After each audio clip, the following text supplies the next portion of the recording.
Welcome to Flight Global Focus, the essential podcast for trusted aviation insight.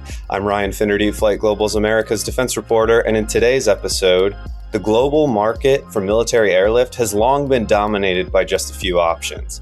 Lockheed Martin's C-130 has been a mainstay for decades, now representing 20% of the military cargo fleet worldwide.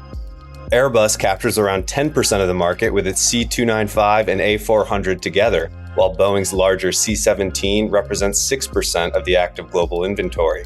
Leonardo's C-27J doesn't even make the top 10 by market share, falling below China's Y-8 and out-of-production designs from the former Soviet manufacturer Antonov. For years, those have been the options for large cargo transports. But recently, a new contender has been scoring win after win in competitions for new military airlifters. Brazilian manufacturer Embraer, best known for regional passenger jets, launched development of the C-390 Millennium in 2009. 10 years later, the jet-powered transport entered service with the Brazilian Air Force, its launch customer. After a slow start, C-390 orders began pouring in around 2023, with 12 customers having placed commitments across Europe, Asia, Latin America, and most recently, the Middle East. The UAE signed on as the latest C-390 customer earlier this month, with Embraer's largest single order to date, covering up to 20 aircraft. So in today's episode, we'll be discussing the C-390's barnstorming arrival on the scene and its potential to shake up the global marketplace, and what else Embraer has in store. With me are Flight Global's full defense team, Greg Waldron in Singapore and Craig Hoyle in London. Hey guys. Greetings from Asia, Ryan. Good to be back again. Hi everybody. All right, Craig, let's start with you, as the majority of the new C-390 customers are located in Europe. What is it about this plane that's attracting so much attention, and who's buying? Yeah, Embraer's got off to a really strong start with this program. I think when it first came out with the design, a lot of people sort of raised their eyebrows and said, tactical transport with jet engines? I don't know how the market's going to react to that. And the market's obviously reacted very well. So it's judged the requirement pretty good. And its whole design rationale was to come up with something that can take market share off the Lockheed Martin C-130J, and especially existing Hercules operators when they look to retire their older aircraft. So Embraer's had a bit of a campaign to try and get countries to come on board and buy their aircraft. And the key selling points that they would give for it, you mentioned they're more famous as a developer of regional jets for airlines. They come up with a very reliable product, but versus the Hercules, it carries more, it flies higher and faster, and it goes further. So that's their kind of key selling point. I think at this stage, it's worth noting sort of how well it's done so far. You mentioned Brazil as the launch customer. So they've taken 8 KC-390s. So the KC designation denotes that they use it as a transport and a tanker. The majority of customers are just taking the C-390 as the airlifter. So Brazil's got 8 aircraft of an eventual 19. And then you mentioned about Europe. European NATO nations have gone really hot on this aircraft. So Portugal was the first export customer, and it's so far got 4 of its 6 aircraft. And also Hungary has taken the 2 aircraft that it ordered. But also in Europe, NATO nations have signed up. So that's the Czech Republic, Lithuania, the Netherlands, Slovakia, and Sweden. And then also neutral Austria is taking the aircraft. I have to say, I haven't actually flown on the C-390. I've been in the aircraft. I've been in the cargo hold. I've been up on the deck. So I did a visit just over a year ago to see 506 Squadron at Beja Air Base in Portugal. And the Rhinos, as they're called, they'd got 2 of their aircraft at that point, and the crews absolutely love it. So one of the early tasks they'd done with the jet, which they couldn't have done with the Hercules, I think, was they'd fly to the States.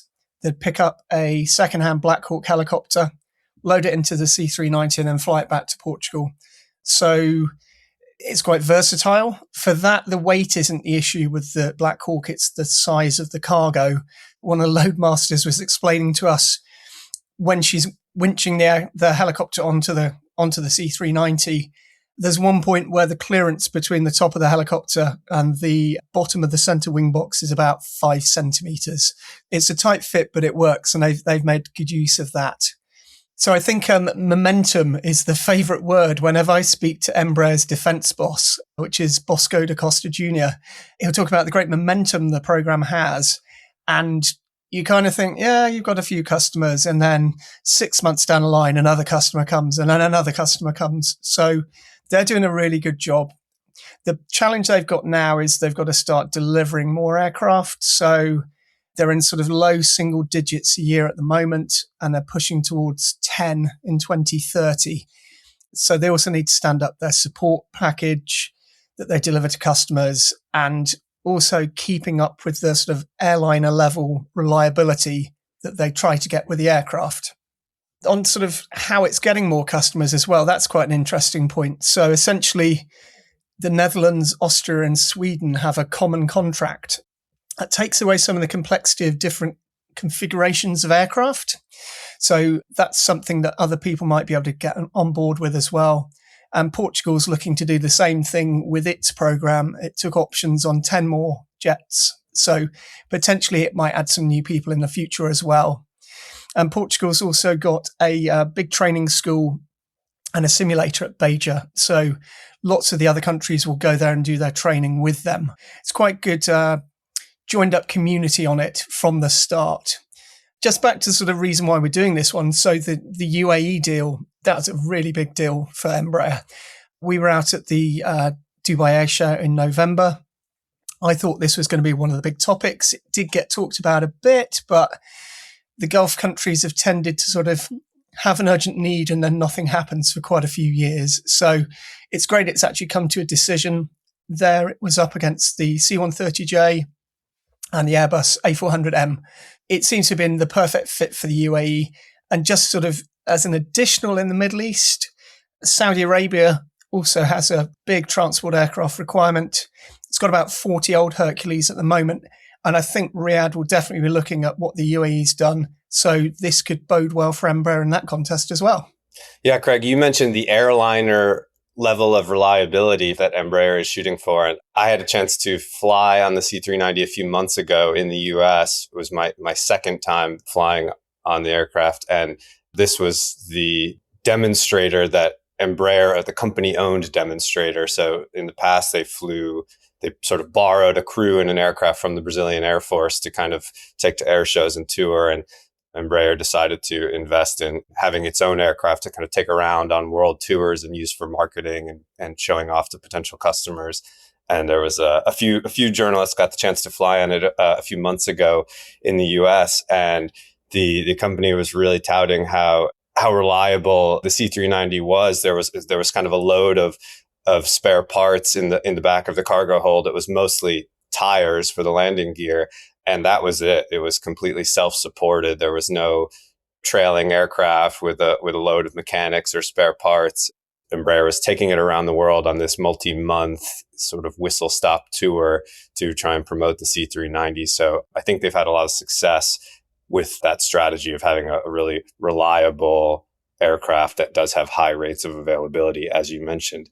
Greg, looking to you in Asia, Embraer secured its first C390 customer in that part of the world in 2023, which was an order from South Korea. And then last year, Uzbekistan followed up as the second customer in that part of the world. A little bit of a slower adoption clip than in Europe. What are the dynamics where you are in Asia that are driving potential customers' decisions? Yeah, Asia's been a bit slower with the C390 than Europe. In Europe, it really seems to have taken Europe by storm in recent years. But in Asia, we're coming up on the replacement need for a lot of aging C-130s all around the region. I mean, like everybody in Asia pretty much has these old C-130s, right? And Embraer, they've had some inroads in the region with, the Super Tucano light attack aircraft, but it always seemed like a bit of a long shot for them to sell C390 out here because it's such a solid, US and Lockheed shop. But the 2023 deal with South Korea was massive. South Korea, up until that time, had been a very consistent C-130 customer. They'd already bought the C-130J for previous tranches of that requirement. And then, of course, they ordered the three C390s. And, the South Korean Air Force, very professional, very effective, very competent, very difficult customer. So to for Embraer to get that customer, it was actually a very significant win. And it really started to set the stage for other potential wins in the region. Singapore is one that comes up quite a bit because it has some very old C-130s. I think they're 50, 60 years old. So they're really old aircraft. Singapore has decided that they like the C-130s a lot. So what they're going to do is they're going to keep them around for a few more years. But I'm sure that Embraer is going to be certainly bringing the C390 to the Singapore Air Show, as it's done for the last few editions.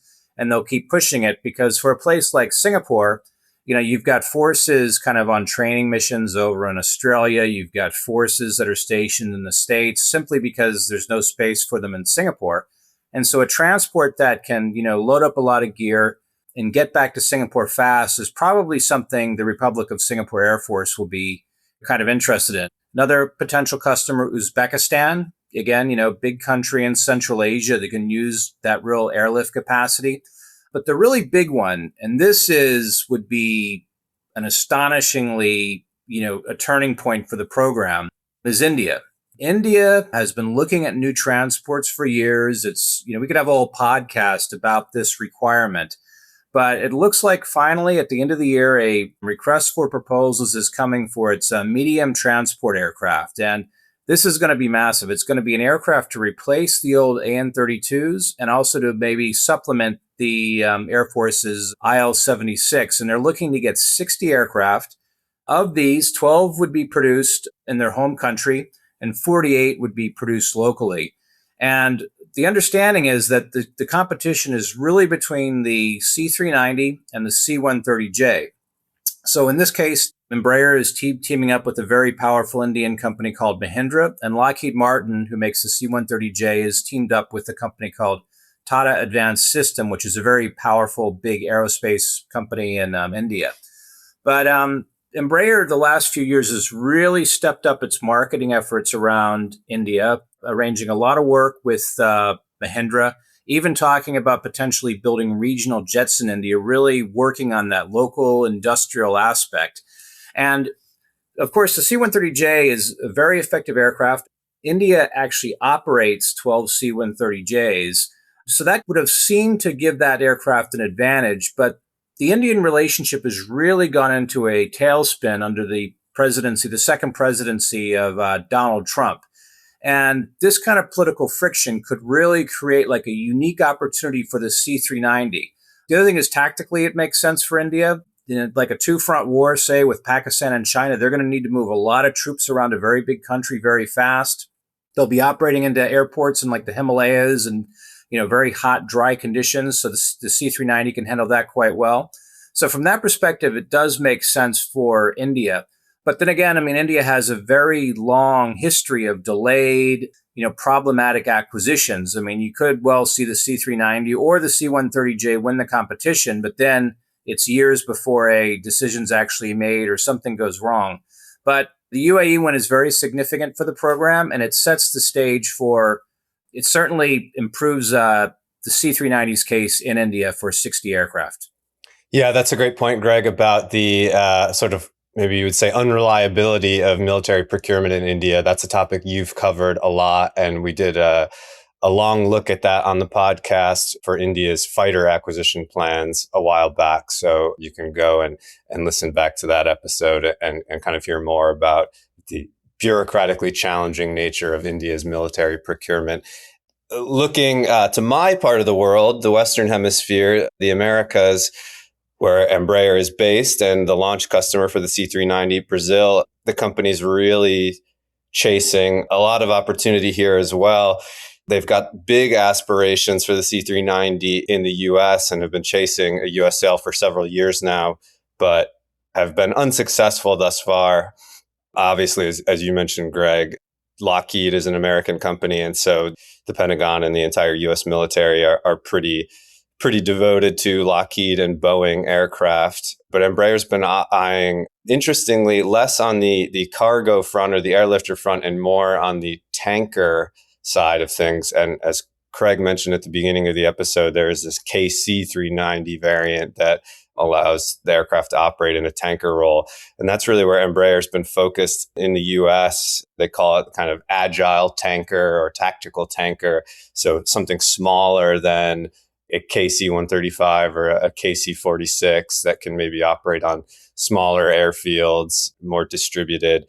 But so far, there's been pretty little movement on that. Senior U.S. officials in the U.S. Air Force are pretty committed to the C-130 for airlift and some of those specialty missions, and also the newer KC-46 for tanking. That's kind of phasing out the KC-135. But so far, Embraer has not been deterred. They're pressing ahead. Earlier this year, they announced a partnership with Northrop Grumman to develop an optional fuel transfer boom for the KC-390, which is a requirement for U.S. Air Force tankers. They use that boom system for refueling. So Embraer is still eyeing the U.S. market, which would be very lucrative for the company, although it does seem like a bit of a long shot at this point. The current civil head of the Air Force, Secretary Troy Mink, has repeatedly praised the KC-46, despite all of the issues the U.S. Air Force has had in getting that combat ready. And it is now flying combat missions around the world. So there's some thought that maybe special operations might be an easier fit or a better fit for the KC-390 in the U.S. But from the people I've talked to at SOCOM and just sort of the sort of general sentiment that's been expressed is that they're not necessarily keen to take on a unique aircraft that then they have to operate there in an entirely separate sustainment system and all of the extra costs that come with that. They'd prefer to be in kind of the larger sustainment ecosystem with the conventional military forces. We may hear more about that this week when the podcast comes out. Is the annual Soft Week conference in Tampa, Florida, which I'll be attending. So we'll maybe hear some more about those possibilities this week.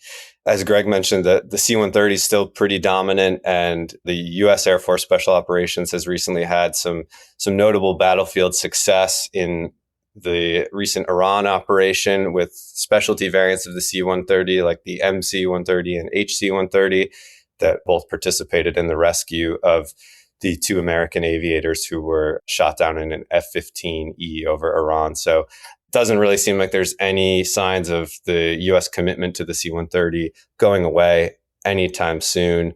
There is an opportunity out there for what's being billed as a survivable tanker that would use either a new stealth design or maybe a non-stealth airframe enhanced with electronic warfare protections. That's called the Next Generation Air Refueling System, or NGAS. And Embraer hasn't specifically said if they're going to try and compete for that in some way. I think that would be pretty long odds, especially as a non-American company, although they have said they would do local production of the KC-390 in the US if there was an American order to come through from the Pentagon. Kind of surveying the market, Boeing really still retains the dominant position for U.S. tankers, both with the KC-46 in the Air Force and now the MQ-25 unmanned refueling drone for the U.S. Navy, which will operate from the aircraft carriers. So I think Embraer is going to keep chasing that, but wouldn't say there's any signs of an immediate win for them in the U.S. They may look north to Canada, where the Royal Canadian Air Force is committed to fielding the Airbus A330 MRTT for its new tanker fleet. But as some of the countries in Asia that Greg mentioned, Canada does have a few very old legacy model C-130's in addition to some of its newer J models. So maybe Canada would look to supplement its transport fleet and replace some of those older aircraft. And I think probably the most likely is that the company will pick up an order from another country in Latin America, being based in Brazil. I think there's probably going to be some interest there. And I was looking through the Flight Global World Air Forces guide that Craig produces every year. And I was kind of surprised to see that Colombia is actually the 9th largest operator of transports in the world. And they've got quite a mix with a bunch of older C-130Hs, C295's, and some Beechcraft King Airs. So I'd say that's maybe the most promising lead at the moment in Latin America, although I don't think there's an active tender or anything like that out there, but it seems like that would be a likely candidate. Yeah, I mean, it's notable that although the C390 has done very well around the world so far, it's a bit conspicuous that it doesn't have any more customers in Latin America near its home market. Sort of thinking back to the origins of the program, when Embraer first started promoting C390, when it first flew C390, it had quite a few letters of intent signed with nations who were prospective future customers. And some of those were the European people like Portugal, but notably, if you look back to the pictures of the first aircraft flying, on the side of it are the flags of Argentina, Chile, and Colombia. And between those nations, they had a combined requirement for about 24 aircraft. Now, nothing ever happened with any of those. All those LOIs have expired. But notably, those three countries all still have airlift requirements. They all operate old C-130 fleets. So talking about Colombian interest, the most recent promotion we've seen in that part of the world was the FIDE show in Chile in early April. C390 was there. I've seen some chatter this week online about Chile perhaps being back in the market and interested in buying C390. So I can definitely see further sales happening in that part of the world. So, I mean, Latin America, the defense market's been really depressed for a lot of years because of economic pressures in that part of the world. But we have started to see some investments happening over the last couple of years. So in the fighter arena, we've had Argentina take its first ex-Danish F-16s. Colombia's ordered Gripenese off Saab. And Peru seems to be advancing on buying F-16s, new build Block 70s. So I think a lot of nations will start with their fighters, but the airlift requirement is going to be quite significant. And I think we will see action happening there. Just sort of referring to World Air Force's directory and sort of keeping tabs of who flies what. I mean, there are, including the tanker variants, there's over 1,000 C-130's out there. And so far we're looking at, I make it, there's orders for 60 C390 so far. So Embraer's got off to a great start. It has got an awful lot of catching up to do if it is going to replace the C130 entirely. But Embraer are very, very active all around the world trying to get new customers. And I think as their production system builds up, they also talk about, so with India, if India buys the aircraft, there'll be local production. So it's an aircraft that can be built in multiple places potentially. I think it's going to do really well, but just don't ask me when the next contract's coming because they'll have it up their sleeves, but who knows? Yeah, Craig, that's a great point about the reach of the C-130 because, of course, there's endless amounts of spare parts out there. All the engineers, know how to work the aircraft. So it's an extremely powerful installed base. But, that said, though, you could argue that the C-130 has never really had a direct competitor similar to what you have with the C-390. Like if you look back at other aircraft programs over the years, like I guess during the Cold War, you had the C-160 from Transall, which was, a tactical airlifter, but it was a twin engine plane. Didn't have the same power and flexibility as, I guess, the C-130. The Russian Antonov AN-12, again, a useful aircraft, but not, of course, it's on the Warsaw Pact during the Cold War. Not really a competitor to the C-130 in the Western world. C-27J, whatever the merits of that aircraft, it's much smaller than the C-130J. A400M, much bigger, much more expensive. And then, of course, you had the old Antonov AN-70, which is a very impressive aircraft when I saw it at the Paris Air Show in 2011, but I think they only made two, and the program never really, went anywhere. So, it's kind of interesting that the C-130 really has never had a rival like this. And so, maybe it's about time that something showed up, and that's what obviously Embraer spotted. Greg, do you see anything coming out of China as being kind of another competitor in that space? Obviously, no NATO country or US aligned country in the Asia Pacific is going to buy a Chinese aircraft, but for, maybe some of the more neutral or non-aligned countries, do you think there's any opportunity for China to come in and grab market share in the transport space? Hard to say. I could see them maybe getting some victories in places like Africa and so forth, but I don't really, they haven't really sold to major alternative air forces. Even Pakistan, which is their main international client for aircraft, is actually a major C-130 operator. China has, the Y8 and the Y9, which are based on the old AN-12, which I just mentioned. But again, it's kind of like a Russian version of the C-130, but it's kind of an older design. And I think, it's probably not nearly as capable as the C-130. So nothing that China has is really in the same class as the C-390. And then the next level up would be the Y-20, which is a bit more of a strategic transport, which would be maybe more competing with like an A400M type platform. It's not quite the same scale as the C-17. Yeah, so I don't see China really being a major player in the markets where Embraer and Lockheed will be trying to sell their respective aircraft.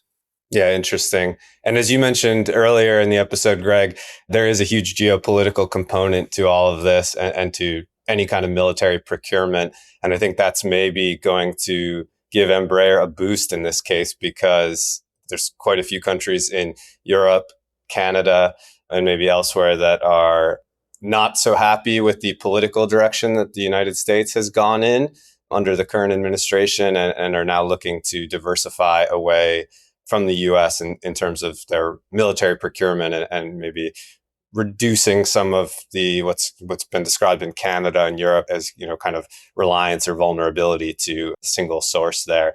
I think notably Craig mentioned Argentina. That's kind of the opposite case. Argentina has really been moving closer to the US in the last few years, particularly with two heads of state in those countries that are politically aligned. So Lockheed may see more luck there, but it would be really interesting, I think, to see how this plays out, and a lot of momentum for Embraer. And I expect we'll see continued new orders for the C-390 over the next couple of years. One thing I wanted to ask you both about before we go is a major obvious difference between the C-130 and the C-390 is that the C-130 is powered by turboprops and the C-390 is a jet-powered aircraft. How do you both look at that, and maybe what are the benefits or the strengths of one versus the other? Yeah, I think Embraer made a really interesting engine choice with the C-390. I mean, the engine is such a key component for these aircraft, and they went with a commercial power plant, which is the IAE V2500 engine. And, it's a very widely used commercial engine on the Airbus A320 family. So it's a very popular engine. It's widely used. There's plenty of spare parts around there. And I can see, operators, looking at the sustainment of the aircraft, saying, wow, if it's just two of these V2500s and something like the A400M or the C-130J has four engines, they're just going to look at the cost differential between those two systems. And one of the things I also understand, there has been some observations that, okay, well, in a C-130, if you lose one engine, you still have three engines to rely on. And that is true. Whereas, with the 390, if you lose one engine, obviously you're just stuck with one engine. But the C390, with its fly-by-wire technology, even if it does lose an engine, it should be able to handle that pretty well in a, sort of a hot situation. So, yeah, I think Embraer made a good choice on the engine system. And that's probably something the Air Forces have looked at when they've decided to purchase it. Yeah, and add from my side, I mean, talking the sort of complexity.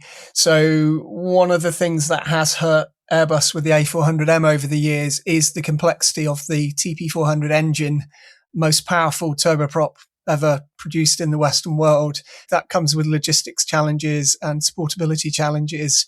And I think it's one of the things that's probably held A400M back over the years. And they're now in a situation with that program where I think Airbus really could do with the India contract, because they're down to, I think, about 40 aircraft in their backlog now.